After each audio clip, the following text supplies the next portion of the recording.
अनुरूपमध्ये कायम विचारला जाणारा एक प्रश्न आहे की आम्ही इंटरेस्ट पाठवतो, तर ॲक्सेप्टही होतो आणि त्याच्यानंतर पुढे काही घडत नाही, लोक उत्तरच देत नाही. आणि पुष्कळ वेळेला गंमत अशी असते, मुलाचे पालक म्हणतात मुलींचे पालक उत्तर देत नाहीत, मुलींचे पालक म्हणतात मुलांचे पालक उत्तर देत नाहीत. मला सर्वप्रथम एक गोष्ट सांगायची आहे की लग्न हे दोन कुटुंबांचं मिलन असं आपण म्हणतो. तर इथे काही दोन पार्ट्या नाही आहेत, हा पहिला मुद्दा. आणि दुसरा मुद्दा असा की उत्तर पाठवणं ही सुसंस्कृततेची गोष्ट आहे.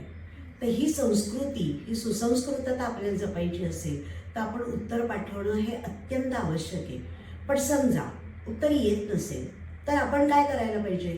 तर सगळ्यात पहिली गोष्ट, आपण स्वतःसाठी काही एक ठराविक काळ हा मनाशी ठरवायला हवा. 8 दिवस, 15 दिवस. आणि त्याच्यानंतर आपण एखादा फोन जरूर करावा. मीच का फोन करू, त्यांचा का नाही येत वगैरे असा विचार न करता आपण एखादा फोन जरूर करावा. आणि त्याही नंतर जर उत्तर नाही आलं तर खरंच सांगते, पुढच्या प्रोफाईलकडे निश्चितपणे सरकावं. आपलं ब्लड प्रेशर मुळीच वाढवून घेऊ नये. तुम्हाला काय वाटतं?